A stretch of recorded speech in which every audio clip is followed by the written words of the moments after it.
হঠাৎ সন্তান নজর করে দেখবে চক্ষু চিরতরে বন্ধ, হাত পা নড়াচড়া বন্ধ। হঠাৎ দেখবে না নাই দি মা নাই, নাই দি বাবা নাই, নাই দি আমার ভাই নাই। দেরি করবি না, তাড়াতাড়ি বাঁশ কাঠ বড়ই পাতা দিয়া গরম পানি কর, কাফনের কাপড় আনতে বাজারে যা। ওই গোরস্থানে রাস্তার বেড়ে তাড়াতাড়ি 3.5 হাত ঘর কর। এই বলে মুরাকাবা করে, মুশাহাদা করে।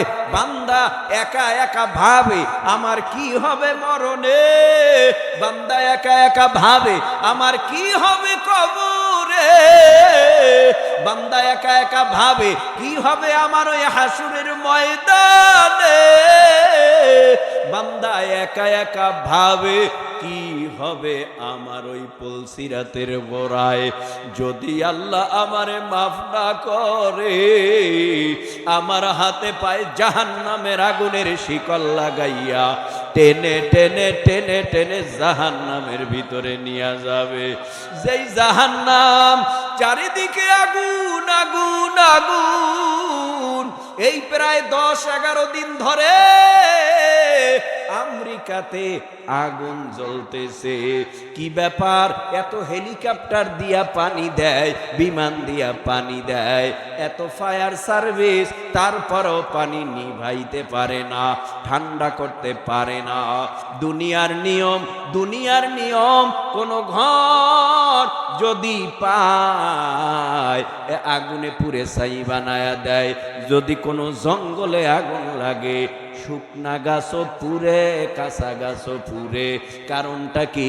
দুনিয়ার আগুন এই জমিনের মধ্যে আবার হাতে লাগলে হাত পুড়ে পায়ের ক্ষতি হয় না, আবার পায়ে লাগলে পা পুড়ে মাথার ক্ষতি হয় না। জাহান্নামের আগুন সাধারণ আগুন না, জাহান্নামের শিকল সাধারণ শিকল না। জাহান্নামের শিকল কোমরে গলায় পায়ে লাগায়া এরপরে টানতে টানতে টানতে টানতে টানতে টানতে জাহান্নামের খাম্বার ভিতরে নিয়ে বাঁধবে। ওই জাহান্নামের খাম্বাটাও আগুনের। বাঁধার পরে এরপরে আল্লাহর তরফ থেকে আল্লাহ বলবে, আলাম ইয়াতিকুম রাসূলুম মিনকুম ইয়াতলুনা আলাইকুম আয়াতি রাব্বিকুম ওয়া ইউনযিরুনাকুম লিকা ইয়াউমিকুম হাযা ক্বালু বালা ওয়ালাকিন হাক্কাত কালিমাতুল আযাব কালিমাতুল আযাবি আলাল কাফিরিন।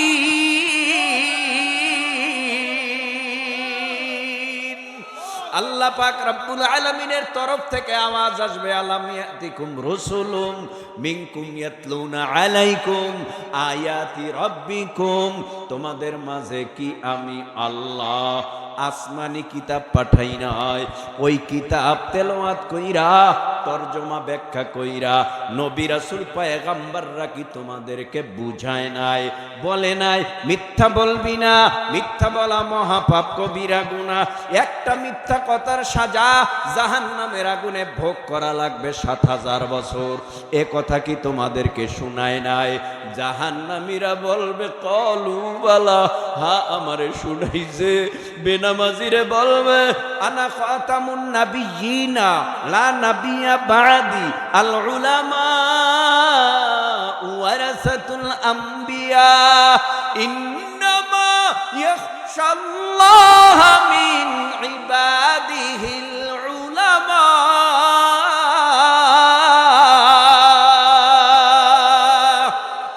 এই দুনিয়ার জমিনের মধ্যে আমি আল্লাহ নবী রাসূল পয়গম্বর পাঠাইলাম, নবী রাসূল পয়গম্বর পাঠাইলাম, তাদের দরওয়াজা বন্ধ করে দিলাম।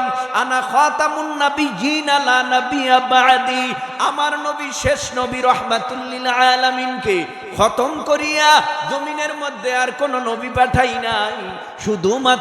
শুধুমাত্র নবী এতটুকু বলেছিল, লাউ কানা বাদি নাবিয়্যুন লাকানা উমর ইবনুল খাত্তাব। যদি আল্লাহ দুনিয়ার জমিনে আমি নবীর পরে নবী কাউকে পাঠাইতেন, সে হযরতে খাত্তাবের বেটা উমর হইতো। তার মানে উমর নবী না, কিয়ামত পর্যন্ত কোন নবী জমিনের মধ্যে আসবে না। তাহলে জমিনের মধ্যে নবুয়তের দরওয়াজা বন্ধ করিয়া আমি আল্লাহ আল উলামা ওয়ারাসাতুল আম্বিয়া চালু রাইখা তোমার বাড়ির দরওয়াজার কিনারায় কি আমি পাঠাই নাই? তারা কি যাইয়া নামাজের বয়ান করে নাই? এক ওয়াক্ত নামাজ কাজা করলে 2,88,00,000 বৎসর জাহান্নামের আগুনে জ্বলবা, এই কথা কি তোমাদের শোনায় নাই? বলবে ক্বালু বালা। তার মানে সব কথাই বলেছে, আল্লাহর তরফ থেকে অর্ডার আসবে, ওয়ালাকিন হাক্কাত কালিমাতুল আযাবি আলাল কাফিরিন। আল্লাহ তাদের উপরে আযাব চাপায়া দেবে। ও ভাই, লম্বা কথা নয়, আমি বলতেছিলাম অন্তরের খবর দুনিয়ার কেউ জানে না। পিসাব জানে না, বিবি সাহেব জানে না, ভাই বন্ধু বান্ধব জানে না, ওস্তাদ জানে না, নেতা নেত্রী জানে না, নবীরাও জানে না। অন্তরের খবর যিনি জানে, মোহাব্বতে জিব্বা নাড়াইয়া উঁচু আওয়াজে বলো তার নাম কি? অন্তরের খবর জানে একমাত্র কেবলমাত্র আমার আল্লাহ। তাই তো আল্লাহ পাক রব্বুল আলামিন দেখে আদম নবীর ভিতরে একটা চাহাত আছে। চাহাত কি চায়? কয় সঙ্গিনী চায়। একা একা ভালো লাগে না, সঙ্গিনী দরকার, সাথী দরকার, বন্ধু দরকার। একা একা ভালো লাগে না বলেই তো জিব্রাইল আলাইহিস সালামকে পাঠাইয়া আস্তে করে আদম নবী জান্নাতে আরামে ঘুমায়। হঠাৎ করিয়া বাম পাজর থেকে একটা ছোট্ট বাঁকা হাড্ডি ভেঙ্গে আল্লাহর কাছে জমা দেয়। কারণ আল্লাহ যা পারে দুনিয়ার কেউ তা পারে না। কুলালাহু কুন ফায়াকুন, আল্লাহ যখন যা চান তখন তা পারেন। তাই তো এই বাম পাজরের হাড্ডির থেকে আমার আল্লাহ খুব সুরাতি রূপসী কুমারী এমন একটা মেয়ে বানাইয়া আব্বাজানের কাছে বসা করায় রাখলেন। হঠাৎ আব্বাজান ঘুম ভাইয়া দেখে জান্নাতের মধ্যে এত সুন্দর কুমারী রূপসী একটা মেয়ে। দেখা তো আমার আব্বাজান পাগল হয়ে গেছে। এত সুন্দর আমার সাথী সঙ্গিনী আমার আল্লাহ বানাইছে।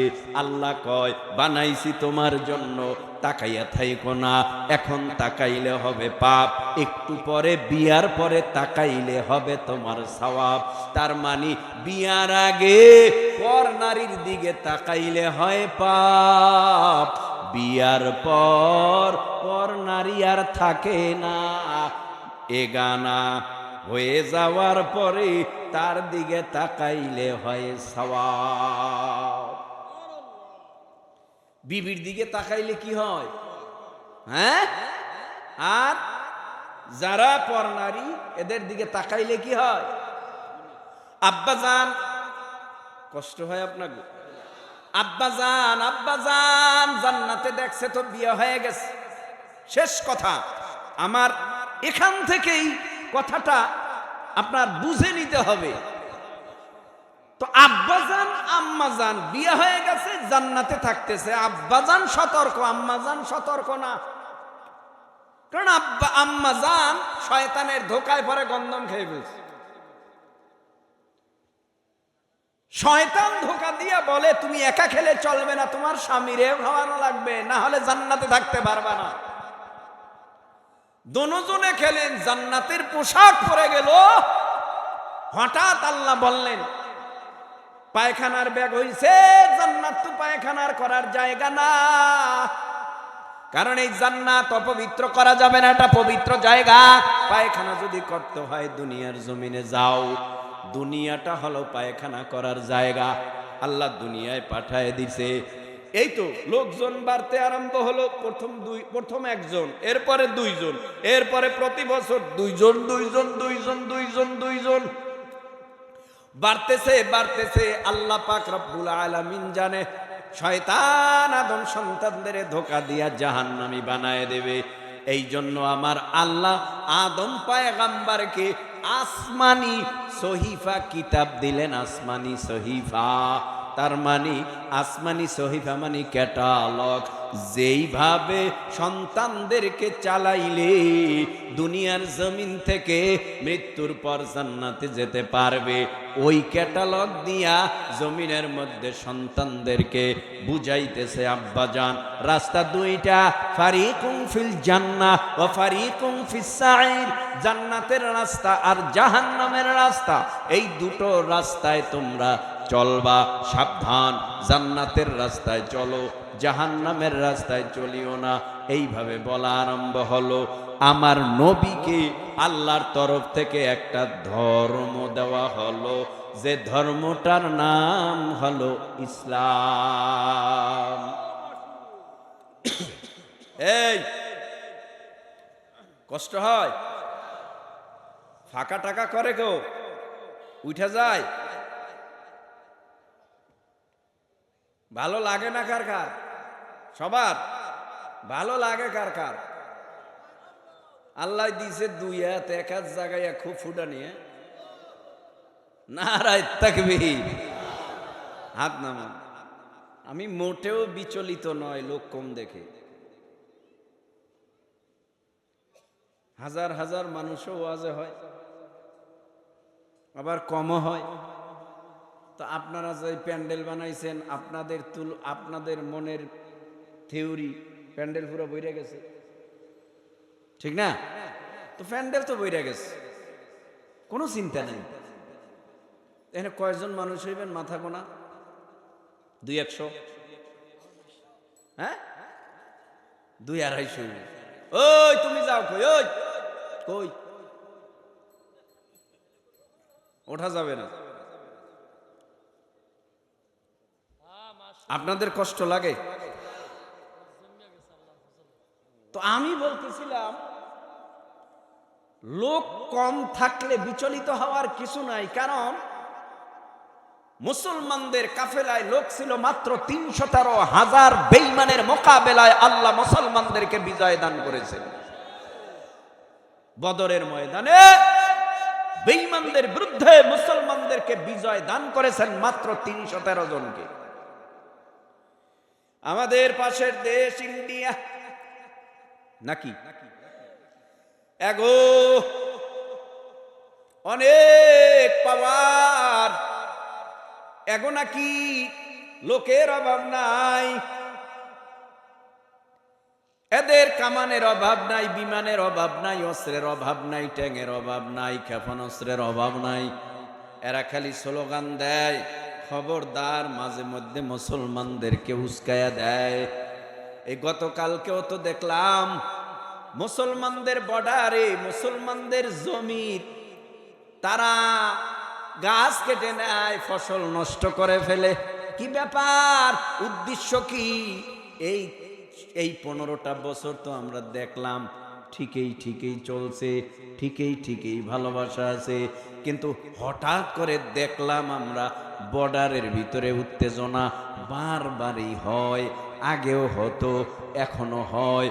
উদ্দেশ্যটা কি আমরা জানি না, তবে উদ্দেশ্য যাই হোক না কেন, এই বাংলাদেশে ইন্ডিয়ার যে প্রধানমন্ত্রী ভবিষ্যতে আসুক না কেন, আমাদের জনগণের পণ করতে হবে এই বাংলাদেশের জনগণের সাথে কোনো দাদাগিরি চলবে না। কারণ এই বাংলাদেশের জনগণ ভালোর ভালো, খারাপের কিন্তু শেষ, ঠিক না? যখন ভালো কিচ্ছু বলে না, আবার যখন খারাপ তখন কিন্তু সব উলাট পালাট করে ফেলে। এটা বাংলাদেশ, ঠিক না? আল্লাহ আমাদের বুঝদান বলে না আমিন। তাহলে কম লোক দেখে বিচলিত হওয়ার কিছু নাই। আপনাদের তাকবীরের আওয়াজ চাই, মোহাব্বতে উঁচু আওয়াজে সবাই বলেন আল্লাহু আকবার। হয় না এই আওয়াজে হবে না, আরো উঁচু আওয়াজ দেন আল্লাহু আকবার। নাস্তিকতা নিপাত যাক, দিন ইসলাম জিন্দাবাদ। নাস্তিকতা নিপাত যাক, দিন ইসলাম জিন্দাবাদ। কোটি প্রাণের একই আওয়াজ। খোদাদ্রোহী সার পাবে না, এই বাংলায় ঠাই হবে না, মুসলমানরা জেগেছে আজ। জোর কদমে সামনে চলো, বজ্র কণ্ঠে আওয়াজ তুলো, বজ্র কণ্ঠে আওয়াজ তুলো, জোর কদমে সামনে চলো, বজ্র কণ্ঠে আওয়াজ তুলো, সবাই মিলে একই তালে দাও না স্লোগান, নারায়ে তাকবীর, নারায়ে তাকবীর। কোরআন সুন্নাহর আলো ঘরে ঘরে জালো, মাদ্রাসা যেখানে, মসজিদ আছে যেখানে, হক্কানি পীর যেখানে, টুপিওয়ালা যেখানে, আলেম ওলামা যেখানে। এই স্লোগান ভাল লাগে না? এক কাপ চায়ের বিনিময়ে শুরু হবে নির্বাচন আসলে, পিছনে ঘোরাঘুরি আর বিড়ি টানবে আর বাসায় যাইয়া চা টানবে। এই মেম্বার, আপনি এবার খুব ভালো সাপোর্টার, আপনি খুব মজার মানুষ, আপনি কম খাওয়াইলেন না জনগণ রে, আপনিই পাস। ও যাইয়া আর একজন রে কয় আপনিই পাস, আর একজন রে যাইয়া কয় আপনিই পাস, মানে যার কাছে যায় তারটাই খায় আর কয় আপনিই পাস। বুঝা গেল এই স্লোগানে তুমি পরকালে নাজাতের ব্যবস্থা নাই। যেই স্লোগান আমরা দিতেছি, এই স্লোগানের বিনিময়ে পরকালে নাজাতের ব্যবস্থার সম্ভাবনা। এবার আসেন, আমি যেই আয়াতে কারিমা তেলাওয়াত করেছি, এই আয়াতের উপরে কিছু কথা বলে যাই। আল্লাহ পাক রব্বুল আলামিন গোটা পৃথিবীর মানব জাতিকে উদ্দেশ্য করে বলেন, ইয়া আইয়ুহান নাস ইত্তাকু রাব্বাকুম। হে গোটা পৃথিবীর মানব মণ্ডলী, মানব জাতিরা, তোমরা আমি আল্লাহকে ভয় করো। কাকে? কাকে? আল্লাহ পাক রব্বুল আলামিন বলেন আমারে ভয় করো। এ ভয়ের অনেক আয়াত আছে। আল্লাহ অন্য এক আয়াতে বলে, ইয়া আইয়ুহাল্লাযীনা আমানুত্তাকুল্লাহ ওয়া কুনু মা'আস সাদিকিন। হে ঈমানদারেরা, তোমরা আমি আল্লাহকে ভয় করো, তোমরা একজন হক্কানি আহলে হক আল্লাহওয়ালার সংস্পর্শ লাভ করো, তার মানে সাদিকিনদের সঙ্গে চলো। ও ভাই, নবীর যুগে, আমার নবীর যুগে, নবী ছাড়া, আল্লাহ ছাড়া, নবীর দলে, আল্লাহর দলে, ইসলামের দলে, তাওহীদের দলে কেউ ছিল না। প্রথম পর্যায়ে নবী কালেমার কথা কয়, ইসলামের কথা কয়, কোরআনের কথা কয়, কিন্তু কেউ নবীরে মানে না। হঠাৎ করিয়া আল্লাহর কাছে নবী চোখের পানি ফালাইয়া কান্না করে আর বলে, আল্লাহ আপনি ছাড়া আমার আর কেউ নাই, আপন নাই, কেউ আমারে নবী মনে করে না, মানে না। আল্লাহ বলে, নবী আপনার টেনশন নাই, আমি আল্লাহ সকলের আগে আপনাকে নবী বলে স্বীকার করে নিলাম। এমন একটা দিন আসবে নবী, সারা দুনিয়ায় ইসলামের পতাকা পতপত করে উড়বে। আপনার টেনশন নাই, আপনাকে নবুয়াত দিলাম, আপনি নবুয়াতি দায়িত্ব পালন করেন। দাওয়াত দেওয়া আপনার কাজ, কবুল করার কাজ হলো আমি আল্লাহ। এইভাবে করে নবী কালেমার দাওয়াত দেয়। বেঈমানেরা আদা জল খেয়ে নেমেছে, নবীরে রাখবে না, হত্যা করে ফেলবে। এক নবীর দুশ্মন ছিল, নাম ছিল হযরতে উমর, খাত্তাবের বেটা উমর। হাতে তলোয়ার নিয়ে যায়, নবীরে রাখবে না, মেরে ফেলবে। এই উমর কালেমা পরে মুসলমান হয়ে যাওয়ার পর সমস্ত বেঈমানেরা উমরের ভয় থরথর করে কাঁপে। শুধু বেঈমানেরা না, শয়তানও কাঁপে। যেই রাস্তা দিয়া হযরতে উমর যায়, ওই রাস্তা দিয়া 40 দিন পর্যন্ত শয়তান যেতে সাহস করত না। হযরতে উমর ফারুক রাদিয়াল্লাহু তাআলা আনহু কালেমা পড়ে মুসলমান হয়ে যাওয়ার পর নবীর সোহবত ছাড়া ভালো লাগে না, নবীর সোহবতে যায়, নবীর নুরানি রুহানি বয়ান শোনে আর নবীর মায়াবী চেহারা দেখে। ক্ষুধার্ত থাকলে পেট ভইরা যায়, নবীর কথা শুনলে চোখের পানি অটোমেটিক টলটল করে পড়ে যায়। নবী যেরকম কাঁদাইতো সেরকম নবী আবার মুস্কি হাসাইতো। কোনো অভাব ছিল না নবীর দরবারে, সব দিকেই নবী আমার সাহাবীদের দিকে নজর রাখতো। হঠাৎ একদিনের ঘটনা, হযরতে উমর ফারুক রাদিয়াল্লাহু তাআলা আনহু রওনা করেছে মায়ার নবীর নুরানি রুহানি চেহারা দেখার জন্য, নুরানি রুহানি বয়ান শোনার জন্য, মায়াবী চেহারা দেখবে। কারণ বাড়িতে বসে ভালো লাগে না। ও ভাই, আপনারা যে যার পাগল, তার কথা শুনলে তার সাথে দেখা করতে যান। ওই উজানির হজরতেরা যদি আসে, আপনারা যারা উজানির হজরতের ভক্ত আর পাগল, তার বয়ান শোনার জন্য তার কাছে গিয়া হাজির হয়ে যান। যারা চরমনারী ভক্ত, চরমনারী পাগল, ওই চরমনারী শায়েখ আসবে কোথায়, কোন দিন আসবে, কখন আসবে, কোন জায়গায় আসবে, তার কথা শোনার জন্য আপনারা পাগল হয়ে যান। তদানীন্তন সময় আমার মায়ার নবীর কথা শোনার জন্য সাহাবায়ে কেরাম যাহারা ছিল, ঘরে মন টিকত না, বাড়িতে মন টিকত না, নবীরে না দেখলে মোটে ভালোই লাগতো না। হযরতে উমরে ফারুক রাদিয়াল্লাহু তাআলা আনহু নিজের কক্ষ থেকে বের হইয়া নবীর দরবারে রওয়ানা। একদিনের ঘটনা, হযরতে উমর রাদিয়াল্লাহু তাআলা আনহু নজর করে তাকায় দেখে মদিনার মধ্যে একটা যুবক, দেখতে খুবই সুন্দর, চেহারাটাও ভালো, যুবকের গায়ের রঙও সুন্দর, যুবকটা খুব ভালো মানুষ মনে হয়। কিন্তু উমর তাকায় দেখে যুবক ফোফায়া কান্না করে আর বলে, ও দয়ার মাওলা, তুমি যদি আমারে মাফ না করো আমার জাহান্নাম ছাড়া উপায় নাই। যুবক ফোফায়া কান্না করে আর বলে, আল্লাহ, তুমি যদি আমাকে পরকালে নাজাত না দাও, ওই জাহান্নামের আগুন ছাড়া আমার উপায় নাই।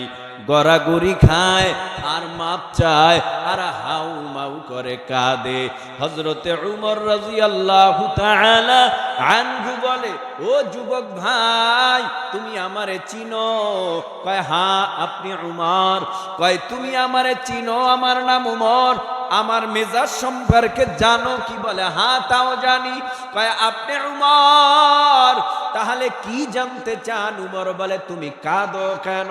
যুবক বলে, আমি কাঁদি, আমার মতো পাপী আর কেউ নাই, আমার মতো জাহান্নামী আর কেউ নাই, আমার মতো জাহান্নামের ভয়ানক আসামি আর কেউ নাই।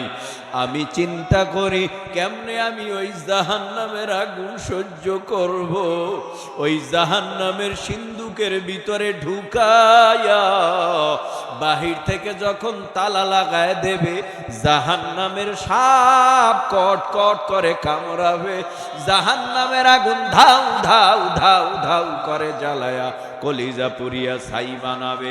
আমি ওই জাহান্নামের একটা সেকেন্ডের আযাব সহ্য করতে পারবো না। এই জন্য আমি আল্লাহর ভয়ে কাঁদি।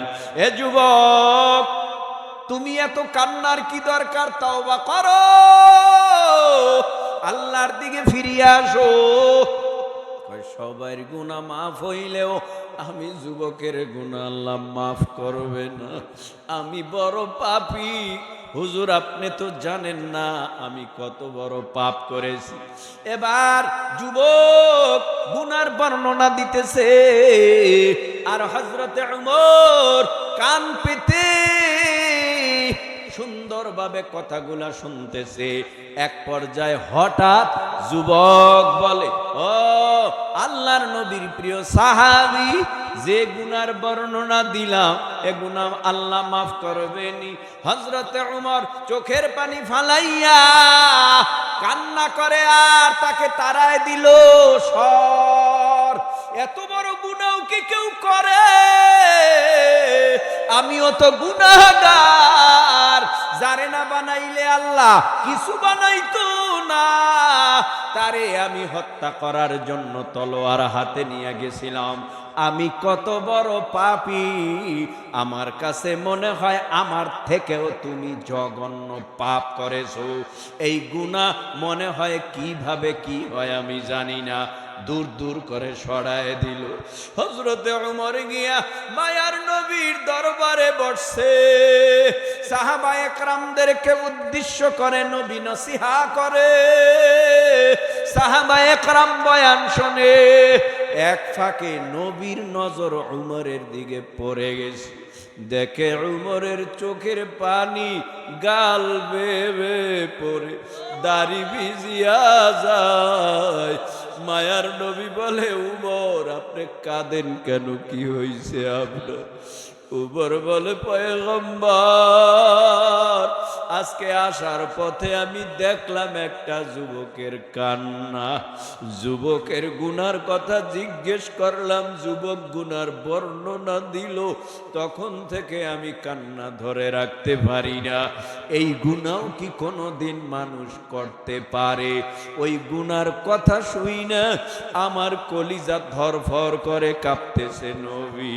নবী আমার ডেকে বলে, ও উমর, ওই যুবক কি এখনো মদিনায় আছে? নবী আপনি বললে আমি দেখে আসতে পারি। সোজা উমর সেই যুবককে গিয়া পাইল। বলল, নবীর নজর লাগছে তোমার উপরে যুবক, নবী তোমারে ডাকছে, তোমার কপালটা খুলে যেতে পারে।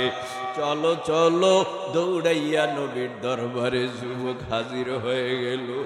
যুবক ফোফায়া কান্না করে আর বলে, ও পয়গম্বর, যে গুনাহ করেছি আল্লাহ আমারে মাফ করবে কিনা জানি না। এবার নবী বলে, তোমার গুনার বর্ণনা দাও।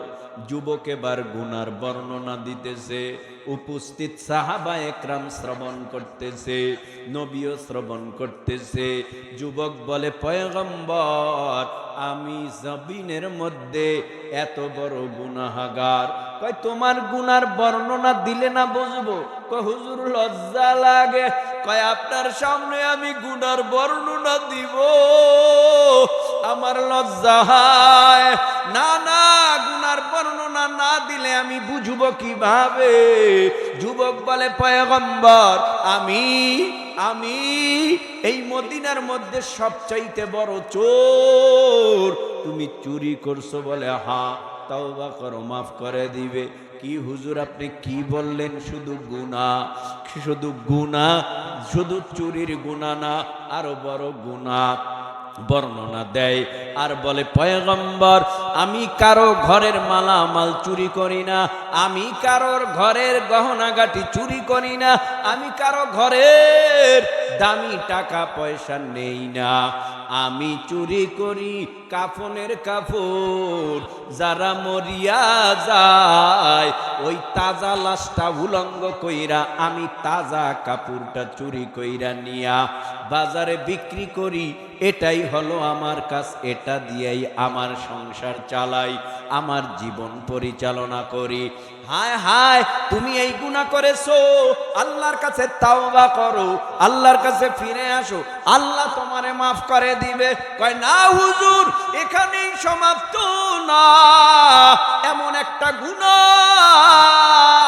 এই মদিনার মধ্যে সুন্দর রূপসী কুমারী একটা মেয়ে, যেই মেয়ে অনেক বড় আবিদা জায়েদা খালেসা, যেই মেয়েটা নামাজ বন্ধ দেয় না, রোজা বন্ধ দেয় না, ফজরের পর সূরা ইয়াসিনের তেলাওয়াত, জোহরের পর সূরা ফাতিহা অথবা আর রহমানের তেলাওয়াত, আসরের পর সূরা নাবার তেলাওয়াত, মাগরিবের পর সূরা ওয়াকিয়ার তেলাওয়াত, এশারের পর সূরা মুলকের তেলাওয়াত বন্ধ ছিল না, নফল রোজা বন্ধ ছিল না। জমিনের মধ্যে মাঝে মাঝে তাহাজ্জুদে সেজদায় কাটাইতো। এই যুবতীটা এত সুন্দরী ছিল, ও পয়গম্বর, মদিনার অনেক যুবকরা প্রেমের প্রস্তাব দিয়েছে, প্রস্তাব প্রত্যাখ্যান করেছে, হারাম বলে। তার মানে মেয়েটা জীবনে একটা গুনার স্পট শরীরে লাগায় নাই। এই যুবতীটা হঠাৎ মারা গেল, আমার মাথা গরম হয়ে গেল। এই যুবতী কোথায়, কোন সময় কাফন দাফন করা হয়?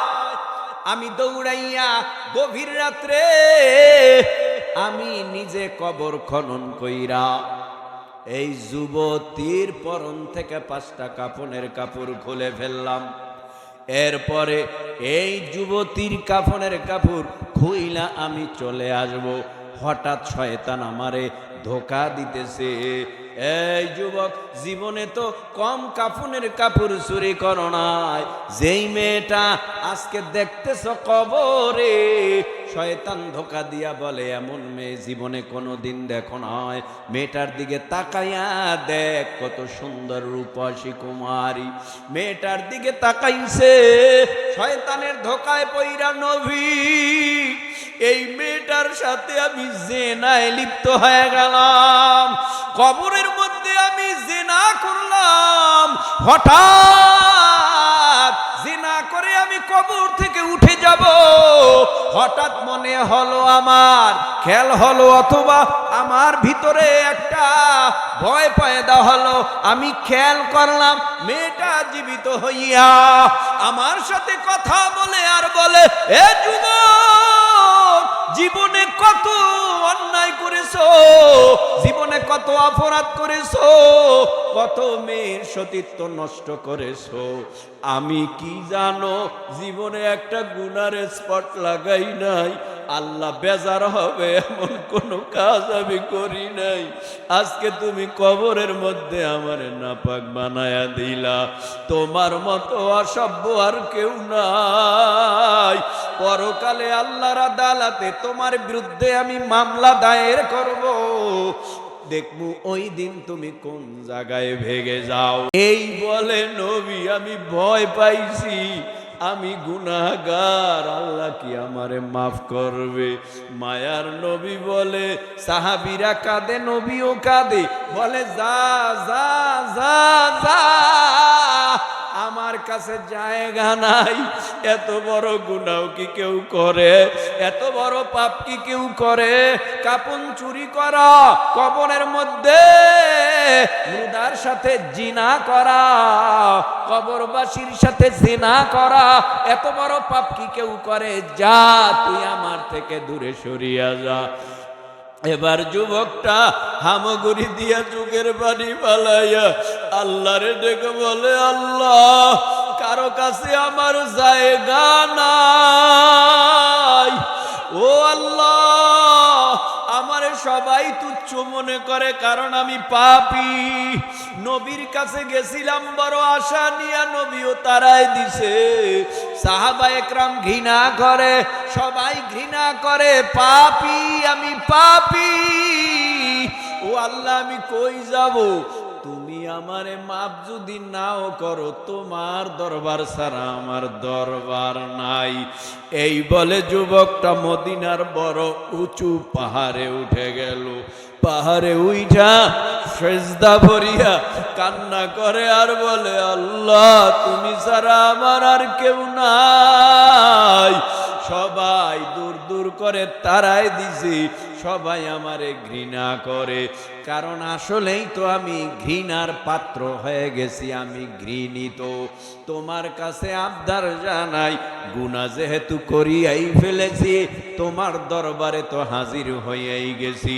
তুমি আমারে মাপ যদি নাও করো, আমি কার দরবারে গিয়া মাপ চাবো? মাপ পাবো না। না, তোমার দরবার থেকে আমি 1 ইঞ্চি পরিমাণ পিছপা হটব না।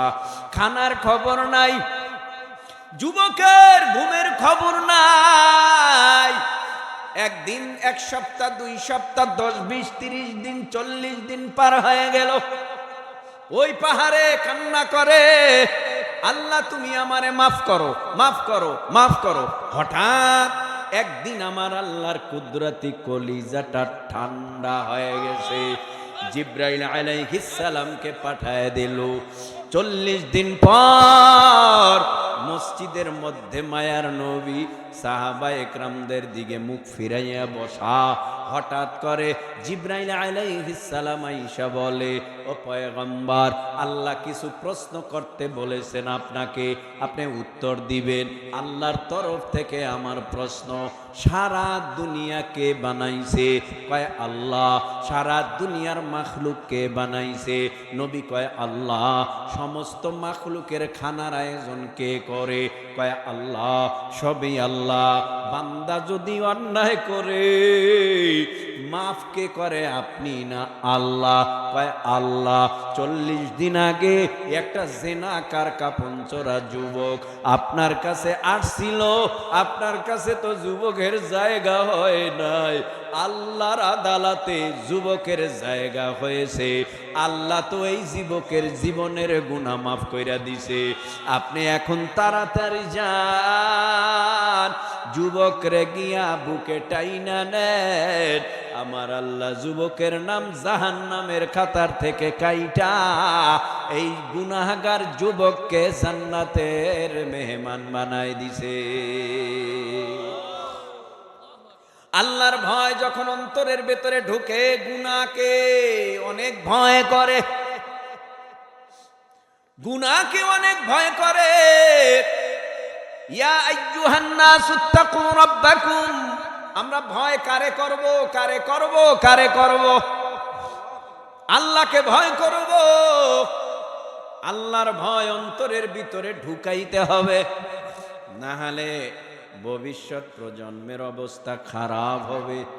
কেমন জাননি, একটু ইঙ্গিত দেই, শুনে নাও। ইন্না জালজালাতাস সাআতি শাইউন আযীম। আল্লাহ বলেন কিয়ামতের প্রকম্পন, ভূমিকম্প, গর্জন, হুঙ্কার বড় মারাত্মক। কে দেবে হুঙ্কার? ঘুমাইতেছে মনে হয়। কে দেবে হুঙ্কার? আল্লাহ হুঙ্কার দেবে কি? এই কে বিচারক? এই কার রাজত্ব? এই কে আজকে হাকিম? বলো। কোনো আওয়াজ নাই। আল্লাহ বলবে লিমানিল মুলকুল ইয়াউম, বল আজকের রাজত্ব কার? কোনো আওয়াজ নাই। আল্লাহ পরক্ষণে বলবে লিল্লাহিল ওয়াহিদিল কাহ্হার, আমি আল্লাহ বিচারক, আমি আল্লাহ হাকিম, আমি আল্লাহ আজকে তোদের বিচার করব। এই শুরু হয়ে যাবে বিচার। আল্লাহ পাক ডেকে বলবে রাজত্ব কার? বল। কোনো আওয়াজ নাই, সারা নাই, শব্দ নাই। আল্লাহই বলবে আমি বিচারক। আল্লাহ বিচার করবে। ও ভাই, কত বয়ান কত জায়গায় শুনলা, আজকেও শোনো। তোমার জীবনে 40 বছর কেটে গেল, তোমার হায়াতি জিন্দেগি 50 বছর কেটে গেল। ও পর্দার অন্তরালার মা বোনেরা, হায়াত তো শেষ হয়ে গেছে। এই হায়াতের মধ্যে কত হাজার মিথ্যা কথা আছে, কত হাজার জেনার গুনাহ আছে, কত হাজার মদের গুনাহ আছে, কত হাজার পরনিন্দার গুনাহ আছে। তুমি নিজে জানো না, কিন্তু আল্লাহর তরফ থেকে সাংবাদিক নামক ফেরেশতা পাঠাইয়া সব রিপোর্ট দৈনন্দিন আল্লাহর কাছে জমা আছে। আল্লাহ নিজে বিচার করবে। বিচারালয়ের আদালতে আমার আল্লাহ বলবে আমার রাজত্ব। ও ফেরেশতারা, এ বান্দা তো আছে, এর হিসাব হবে, খুব কড়া হিসাব হবে।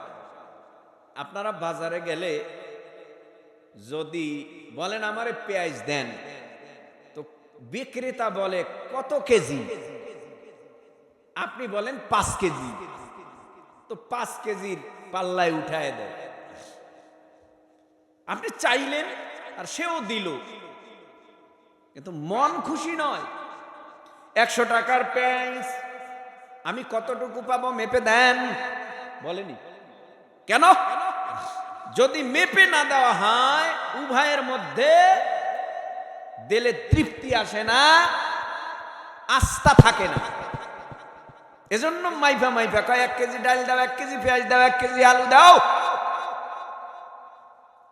মাইফা আনস, বাস ভাল লাগছে। যখন তুমি 1 কেজির কমাইলে আনো না, আর বিক্রেতাও পাল্লা ছাড়া বেচে না, কিয়ামতের ময়দানে তুমি যেন আল্লাহরে বলতে না পারো আল্লাহ আমার উপরে জুলুম করেছে। এজন্য আল্লাহ বলবে ফাআম্মা মান সাকুলাত মাওয়াজিনু ফাহুয়া ফি ঈশাতির রাদিয়া। ও ফেরেশতারা, এই বান্দার 60 70 80 90 100 বছরের আমলনামাটা মিজানের পাল্লায় দিয়া ওজন দাও।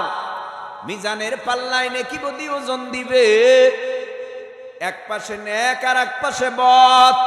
নেকি বদি ওজন দেওয়ার পর যারা আমলনামায় গুনাহ বেশি তার গুনার পাল্লা হালকা, যারা আমলনামায় নেক বেশি তার নেকের পাল্লা হালকা। সূরা কারিয়ার শেষ অংশে আল্লাহ বলেন যার নেকের পাল্লা ভারী আল্লাহ বলেন তার ঠিকানা জান্নাত। ইনতালিকু বিআবদি ইলাল জান্নাহ। আর যার নেকের পাল্লা হালকা গুনার পাল্লা ভারী আল্লাহ বলবে ইনতালিকু বিআবদি ইলান নার।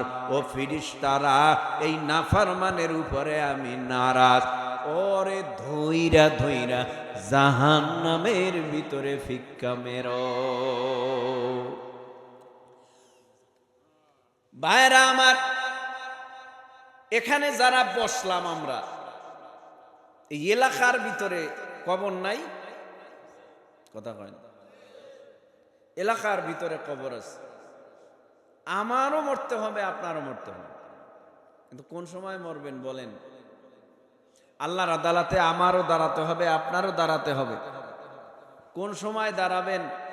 মৃত্যুর পরে আল্লাহর আদালতে যেতে হবে, তাই না?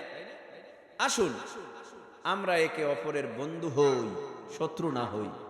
টুপির দিকে তাকাইয়েন না, পীরের মুরিদের দিকে তাকাইয়েন না, রাজনৈতিক দলের দিকে তাকাইয়েন না। আমার আপনার স্মরণ রাখতে হবে আমগো আল্লাহ, কালেমা, নবী, কাবা এক না আলাদা? এক। আসুন এখানে যারা বসছি 5 ওয়াক্ত নামাজের দরকার আসেনি? 5 ওয়াক্ত নামাজের দরকার নাই? আছে। ফজর, জোহর, আসর, মাগরিব, ইশা। যায় কেন এরা?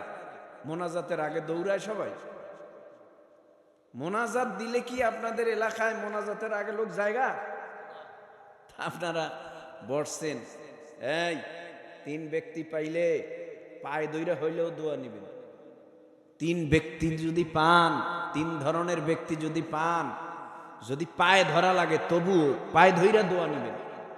1 নাম্বার মা বাবা, পাইলে পায়ে ধইরাও দোয়া নিয়েন। 2 নাম্বার মাজলুম, 2 নাম্বার মজলুম। মজলুম ঠিক না? তো এদের পাইলে কি নেবেন? দোয়া নেবেন। 3 নাম্বার যারা মুসাফির, এদের পাইলে দোয়া নিবেন। ভাই গুলি মিস হইতে পারে, মা বাবার দোয়া, মজলুমের দোয়া, মুসাফিরের দোয়া মিস হয় না। এদেরকে পাইলে নিবেন, যেখানেই পান খুঁজে খুঁজে দোয়া নিবেন। এদের দোয়া আল্লাহর আদালতে কি হয়? কবুল। আপনাদের দাওয়াতে আমরা এসেছি, বিশেষ করে নোমান ভাই এই মসজিদে জুমা পড়ায়, খতিব সাহেব তেনার দাওয়াতে এসেছি। আপনারা যাবেন আমাদের এলাকায়, আমরা আসবো, আপনারা যাবেন, তো মিলে না? মিল মোহাব্বত থাকবে। আমরা আসলেই তো মিল হবে না, আপনাদেরও তো যেতে হবে, তো মোহাব্বত বাড়বে। মিল আর মোহাব্বত দুটোরই দরকার আছে। আমাদের বরিশালে একটা প্রোগ্রাম হয়, অনেক বড়, জানেন আপনারা, চরমনারী বাৎসরিক মাহফিল হয় না? এক একজনে এক এক পীরের মুরিদ হতেই পারেন, আপনাকে চরমনায়ের মুরিদ হওয়ার জন্য দাওয়াত দিচ্ছি না, আপনি দেখার জন্য দাওয়াত দিচ্ছি। যাবেন, ঘুরবেন, দেখবেন, খাবেন, 3 দিন থাকবেন, আবার চলে আসবেন, এই দাওয়াত দিছি আপনারে। ওখানে গেলে আপনার মুরিদ হওয়া লাগবে এমনটা না। চরমনায় যায় কত মানুষ দেখতে যায়, তো নবীরে কত মানুষ দেখতে যাইয়া বিপদে পড়ে গেছে। কি এই মোহাম্মদ উনি কাহা, এত সুন্দর, এত চেহারা, এত ভালো কথা, এত নুরানি রুহানি বয়ান। মোহাম্মদ তোমারে মানুষ বলে জাদুকর, না তুমি জাদুকর না, তুমি খারাপ না, তুমি আল্লাহর পাঠানো পয়গম্বর। আমি তোমার হাতে হাত রাখলাম, কালেমা পড়ে মুসলমান বানায় দাও। তো যারা বাহির থেকে সমালোচনা করেন, চরমনার ভিতরে ঢুকলে আপনার সমালোচনা এমনিই বন্ধ হয়ে যাবে। যাবেন, দেখে আসবেন ইনশাআল্লাহ। 19, 20, 21 ফেব্রুয়ারি, 19, 20, 21 ফেব্রুয়ারি। আল্লাহ আমাদের সব ভাইকে কবুল করুন, বলেন আমিন। আসুন আমরা সবাই সবার জন্য দোয়া করি। আল্লাহুম্মা সাল্লি ওয়া সাল্লিম বারিক আলাই। সবার জন্য দোয়া, এলাকাবাসীর জন্য দোয়া, যুব সমাজের জন্য দোয়া, মসজিদ কমিটির জন্য দোয়া, যারা প্রবাসে আছে তাদের জন্য দোয়া, যারা কবরে গেছে তাদের জন্য দোয়া। আমি দোয়া চাই, সবাই সবার জন্য দোয়া করি।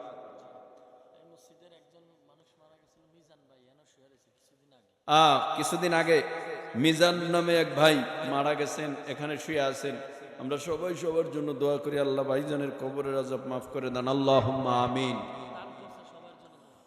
রব্বানা আতিনা ফিদ দুনিয়া হাসানাতাও ওয়া ফিল আখিরাহ হাসানাতাও ওয়া কিনা আযাবান নার। রব্বানা ফাগফির লানা যুনুবানা ওয়া কাফির আন্না সাইয়্যাতিনা ওয়া তাওয়াফফানা মা'আল আবরার। রব্বির হামহুমা কামা রাব্বায়ানি সগীরা। রব্বির হামহুমা কামা রাব্বায়ানি সগীরা। बता हमको तेरे राह किस तरफ है, तेरे राह पर चल हमको खुदाया। बुजुर्गी की नेकी हमको जरूरत, गुलाम अपना बना हमको खुदाया। ए जीवने ना करिलाम बंदेगी, गुनाह करे काटाइलाम जिंदगी। अपन हाथे बंदा माওলা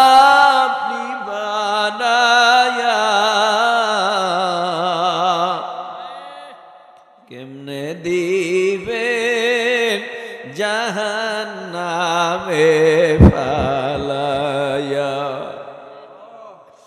সকলেরই দরজা হইতে ফিরিয়া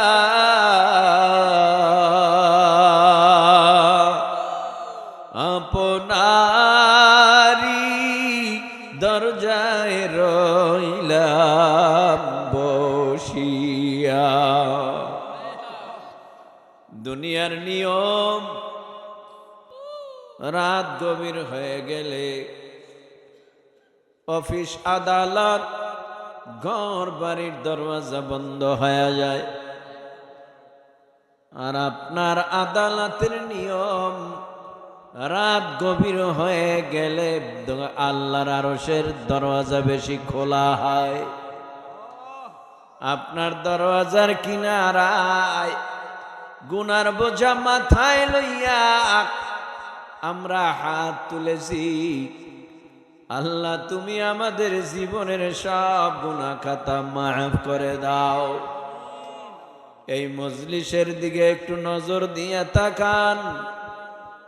আমার মতো কে জানি মা হারা এতিম, কে জানি বাবা হারা এতিম, কবরের মধ্যে ঘুমাইয়া কান্নার আওয়াজ দেয়। ও সন্তান